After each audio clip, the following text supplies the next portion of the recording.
Welcome to the psychology of people pleasing, where we unravel the complexities of why we seek approval and how it affects our lives.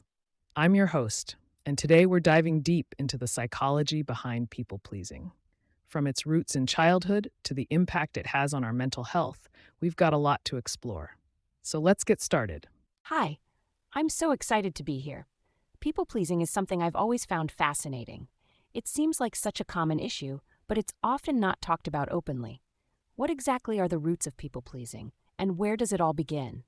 Great question. The roots of people pleasing can be traced back to our early development. One key factor is the fear of rejection and abandonment. According to Bowlby's attachment theory, individuals who experienced inconsistent or conditional caregiving as children may develop an anxious attachment style. This means they have a heightened need for validation and reassurance to feel secure in relationships. As adults, they often prioritize others' needs over their own to avoid perceived threats of rejection. For example, a child who was only praised when they excelled academically might grow up to be someone who constantly seeks approval through their achievements. Hmm, that makes a lot of sense. I can see how that would create a lifelong pattern. But what about the role of dopamine in people pleasing? I've heard that it can be quite addictive. Absolutely, dopamine plays a significant role.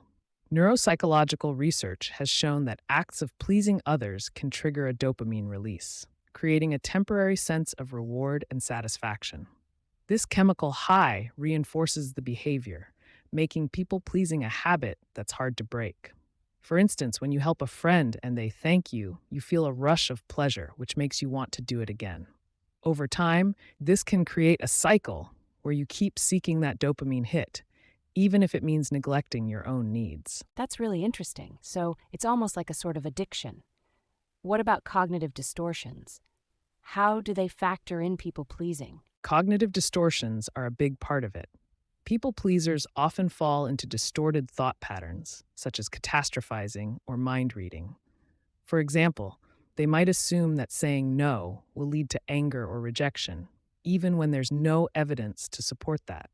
These thought patterns exacerbate their tendency to comply with others' demands.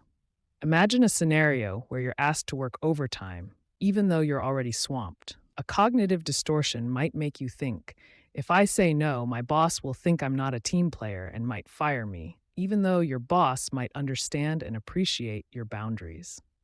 Um, that's a really relatable example. It's like those thoughts just take over, and you can't help but comply. But what about manipulation by others? How does people pleasing make someone vulnerable? People pleasing behaviors can indeed make individuals vulnerable to manipulation. According to Cialdini's principles of persuasion, people are more likely to exploit someone who consistently prioritizes others' needs. For example, manipulators often use guilt to compel compliance, knowing that people pleasers are highly sensitive to the discomfort of others. Imagine a friend who always asks for favors, making you feel guilty if you say no. Over time, this can lead to a cycle where you constantly do things you don't want to do, just to avoid the guilt. That's a bit scary to think about. It's like you're being taken advantage of without even realizing it. What about emotional burnout? How does that play into the picture? Emotional burnout is a common consequence of continual people pleasing. Research by Pines and Aronson shows that individuals who neglect their own needs to please others often experience chronic stress, fatigue, and feelings of resentment. For example, if you're always saying yes to everyone's requests, you might find yourself exhausted and resentful, wondering why you can't catch a break. This burnout can lead to a cycle of negativity and self doubt, making it even harder to break the pattern of people pleasing. Oh, that sounds exhausting. It's like you're running on empty all the time. What about identity loss? How does people pleasing affect one's sense of self? A darker consequence of people pleasing is the erosion of personal identity. When individuals suppress their true feelings and desires to conform to others' expectations, they risk losing touch with their authentic selves. As Carl Rogers observed, this incongruence between one's inner self and outward behavior leads to psychological distress. For instance, if you always agree with others to avoid conflict, you might start to wonder who you really are and what you truly believe in. This loss of identity can be deeply unsettling and can impact your overall well being. That's a really profound point. It's like you're living someone else's life instead of your own. So, how can we recognize if we're people pleasers? Are there specific behaviors to look out for? Absolutely. Some key signs of people pleasing behaviors include difficulty saying no, over apologizing, avoiding conflict, and a constant need for validation. For example, if you find yourself agreeing to requests even when they're inconvenient or unreasonable, or if you're always apologizing for things outside your control, these could be red flags. Recognizing these behaviors is the first step to making a change. Keeping a journal or reflecting on your interactions can help you identify patterns and triggers. That's really helpful. So, once we recognize these behaviors, what's the next step? How do we start breaking free from people pleasing? The first step is building self awareness. Techniques like journaling or reflecting on daily interactions can help you identify patterns and triggers. Studies by Pennebaker show that expressive writing improves self awareness and emotional well being. Once you're aware of your behaviors, you can start practicing assertiveness.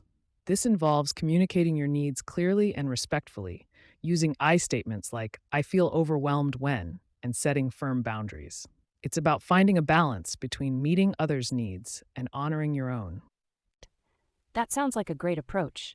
What about reframing negative beliefs? How can we change the way we think about saying no? Cognitive behavioral therapy, CBT, can be very effective in reframing negative beliefs. For example, if you think, if I say no, they'll be angry, you can reframe it as, saying no is a healthy way to protect my time and energy. This shift in perspective can make it easier to set boundaries without feeling guilty. It's about recognizing that your needs are just as important as others and that saying no is a sign of self-respect. That's a really empowering way to think about it. So, what's the final takeaway? How can our listeners start making a change today? The key is finding a balance between meeting others' needs and honoring your own. People pleasing isn't inherently bad, it's a natural part of human interaction. The goal is to recognize when it becomes excessive and starts affecting your well being. By building self awareness, practicing assertiveness, and reframing negative beliefs, you can develop healthier relationships and a stronger sense of self. Remember, you don't need to please everyone to be worthy of respect and love. Embrace your authenticity, set boundaries, and watch your confidence grow. Thanks for tuning in, and stay tuned for more insightful discussions on the psychology of human behavior. Thank you so much for this enlightening discussion. It's been a real eye-opener. Everyone, don't forget to subscribe and share this episode with your friends. Until next time, take care and be true to yourselves.